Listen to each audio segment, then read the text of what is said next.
Bom dia, hoje quarta-feira, 27 de janeiro. Estamos dando início a mais uma reunião matinal. E por aqui, por incrível que pareça, a confiança do consumidor aumentou em relação ao mês anterior. Isso nos chama a atenção, apesar de pouco, 2,5 pontos, mas é estranho ter aumentado num período como esse, de maior desemprego, taxas de juros e inflação ainda extremamente elevada.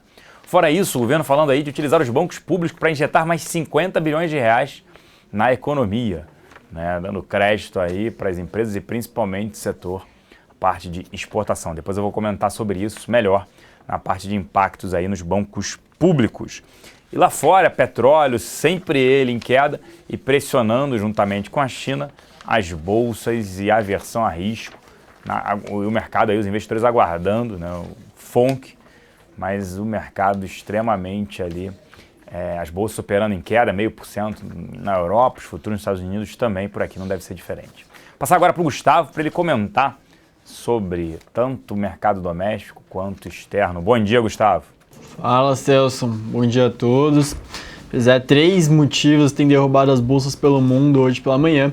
Um deles vindo da China novamente. O lucro industrial do país recuou 4,7% em dezembro ante novembro, bem mais forte do que a queda anterior de apenas 1,4%. Foi uma queda que surpreendeu bem positivamente os mercados em novembro, que esperavam uma queda bem mais forte, então agora voltou a cair muito mais forte, 4,7% de queda. Esse lucro industrial é um dos principais indicadores antecedentes, então ele certamente faz com que os mercados e os investidores fiquem mais desanimados ainda com China. Hoje tem várias matérias interessantes criticando a transparência dos dados chineses, falando que que o crescimento do PIB pode estar sendo muito menor do que os 6,9%, podem estar bem mais próximos de 4,5%. Então, esse indicador vem e impacta bem mais forte do que normalmente impactaria. Outros 2 pontos que tem impactado, um deles você acabou de citar, foi que hoje à tarde a gente tem a reunião final da reunião do FONC. Então, os membros do Fed devem optar pela manutenção de juros, acho que praticamente um consenso do mercado isso. Mas o mercado está atento para ver se eles vão dar um sinal mais dovish ou se não, se eles vão sinalizar que estão mais próximos de fazer novas altas na taxa de juros por lá. E por fim, o último ponto, novamente os preços do petróleo recuando, o mercado ficando bem decepcionado com a oferta dos Estados Unidos, bem acima do que é esperado, e hoje à tarde também tem, logo mais a gente vai ter novos dados também vindo dos Estados Unidos de petróleo, e o mercado também está achando que vai ser pior do que o esperado, mostrando que a oferta ainda segue bem forte, o que pode prejudicar ainda mais o petróleo que tem caído bem fortemente nesse ano de 2016. Um último indicador lá fora, a gente tem o indicador de confiança do consumidor da Alemanha, ficou inalterado em 9,4%, melhor do que o esperado de queda para 9,3%. A bolsa da Alemanha estava ficando um pouco melhor do que a média das bolsas europeias por conta desse indicador. Indo para a parte doméstica agora a confiança do consumidor brasileiro subiu 2,5%, principalmente impactado pela expectativa. Lembrando que divide entre índice de expectativas e a situação atual. O de expectativa subiu 3,4 pontos e o de situação atual avançou 1,1 pontos. Ainda é muito pouco para a gente saber, para a gente falar com certeza que mudou a tendência, que agora o consumidor está com certeza mais confiante. Em dezembro tinha recuado, em novembro tinha recuado, em dezembro tinha recuado, esse dado é de janeiro. Então ainda aguardar, ainda é muito cedo para falar que realmente o consumidor voltou a acreditar que a economia melhorou e vai melhorar. Outro ponto importante antes de passar para o Celso, a gente vai ter nota de crédito do Banco Central logo mais, às 10h30. E como o Celso comentou, a gente teve o governo anunciando que pode injetar 50 bilhões no crédito via bancos públicos, então via BNDES, Caixa, Banco do Brasil, para setores como construção civil, exportação, bem de capital, micro e pequenas empresas. Eles estão para detalhar isso ainda mais durante essa semana. Além de outras medidas, o Nelson Barbosa deve detalhar esse ponto e também, no chamado Conselhão, ele deve mostrar que o governo vai buscar 3 reformas ao longo do ano: previdência, fiscal e administrativa, além de um velho desejo do Nelson Barbosa, que foi um grande ponto de debate entre ele e o Joaquim Levy, pode ficar mais vivo agora com o Nelson Barbosa como ministro da Fazenda, que é a implementação de uma meta para os gastos públicos com bandas para algo parecido com o que acontece na meta de inflação. O Nelson Barbosa quer fazer isso para o fiscal também. Então, é algo que o Levi criticava muito e o Nelson Barbosa sempre batia o pé, que achava que era a solução. Ele pode estar cada vez mais botando isso em prática agora como ministro. Agora sim, vou devolver para o Celso, a gente vê logo mais aqui no XP Connection às 11h30. Hoje a gente vai falar sobre o final do recesso político e o que tem de principais pontos para a gente ficar atento no cenário político para 2016 no geral. Com você, Celso, até mais, pessoal. Obrigado, Gustavo. Por aqui o fluxo na casa. Ontem os locais terminaram o dia net comprados em 19 milhões de reais. Destaques na compra para Itaú, JBS e BB Seguridade. Já na venda, destaque para Ambev. Nas duas pontas, Petro 4, Suzano, Klabin, Cielo e Ultrapar.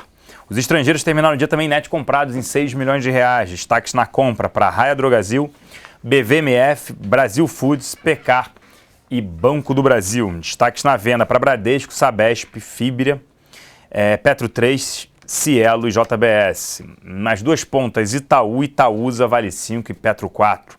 Petrobras, informações ali de que participantes, né, do fundo de pensão da Petros terão que aportar sim dinheiro por conta do déficit que ocorreu, né, que vem ocorrendo nos últimos 3 anos. A empresa também aportará, não se fala se o total, né, o rombo pode chegar na casa de 20 bilhões de reais. A empresa teria que também aportar junto com os participantes do plano. Mais uma notícia negativa aí para as ações da Petrobras. Cada um terá que aportar metade desse rombo. Então imagina a Petrobras tendo que aportar mais 10 bilhões de reais, mais um problema à vista ali para a companhia. A gente segue cético com cases de Petrobras, segue recomendando short para o ativo, né, com queda do preço do petróleo e, obviamente, alta do dólar é a tempestade perfeita para a companhia. Bancos, o governo aí querendo injetar, como bem citou o Gustavo, 50 bilhões de reais, mais uma notícia negativa para Banco do Brasil, interferência governamental. E aí, enquanto que a gente vê o Santander, que reportou o resultado hoje em linha com as expectativas, reduzindo o crédito para grandes empresas em 2,5% na comparação anual, o governo obriga aí Caixa, BNDES e Banco do Brasil a dar crédito, ou seja, incentivando ali o consumo. E a gente está vendo uma inadimplência, apesar de controlada pelos dados do Santander, ainda subindo. Então é um risco sim. A gente, no setor de bancos, a gente sempre prefere exposição a Itaú e também dá para ter nesse patamar atual Bradesco também nas carteiras. Mas por enquanto só temos nas carteiras Itaú. Pode ser até que a gente diminua um pouco de exposição para ter um pouco em Bradesco. A gente começa a gostar nesse patamar de valuation em Bradesco também. Elétricas, revisão das bandeiras tarifárias, de R$ 4,50 para R$ 3,00, né, a bandeira vermelha. Isso é economia muito pequena ainda, é só muito mais para inglês ver, é muito mais político do que qualquer outra coisa, porque a redução mesmo nas contas vai ser muito baixa, né? E o governo poderia fazer isso mais para frente, porque os reservatórios, as chuvas vieram acima das expectativas, mas os reservatórios ainda precisam aí, nesse período chuvoso, até final de abril, ali maio, melhorar ainda mais para se passar um ano aí que a gente pode ter um ano ainda de utilização da água e também dos reservatórios complicado ainda para o setor elétrico. Lembrando que em 2012, né, ela anunciou na TV a redução do preço de energia, mas em compensação, ano passado aqui em São Paulo, a conta subiu mais de 75%,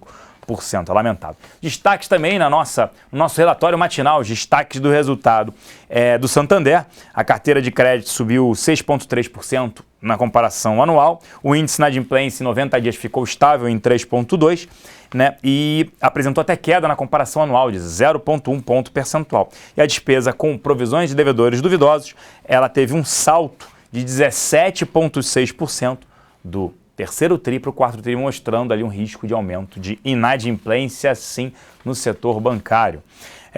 A FIES, né, informações ali, a Estácio, né, anunciou que poderá oferecer 25 mil vagas referentes a novos contratos do FIES no ciclo de captação no primeiro semestre de 2016. De acordo com a empresa, o número de vagas foi publicado pelo MEC, Fundo Nacional de Desenvolvimento da Educação, e o FIES no site FIES Seleção. Ontem, o ministro da Educação, Aloysio Mercadante, anunciou que o governo está ofertando 250 mil vagas novas no seu programa de financiamento estudantil para o primeiro semestre. Então, as ações podem reagir positivamente, sim. No curto prazo, a gente prefere Croton, mas não faz parte mais das nossas carteiras. Mas Croton, a gente acredita, pelo management que a empresa tem, seria a melhor opção se tiver que ter educação na carteira. E Gol, cenário segue extremamente complicado.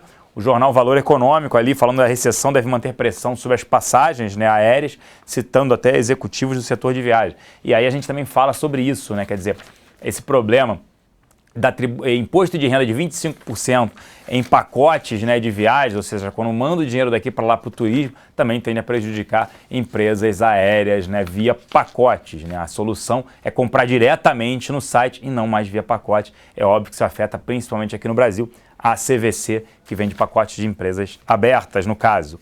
Comentário na nossa mesa de BTC, destaque para Lame 4, Natura, Via Varejo, não aparecia por aqui, acabou aparecendo, Magazine Luiza também voltou a aparecer, Marisa, ou seja, varejo inteiro aparecendo aqui, Vale 3, Petro 3, CSN, Klabin 11, Gol, Cetip, Multiplan, Bradesco 3 e Bradespar 4, ali são os destaques da nossa mesa de aluguel de BTC.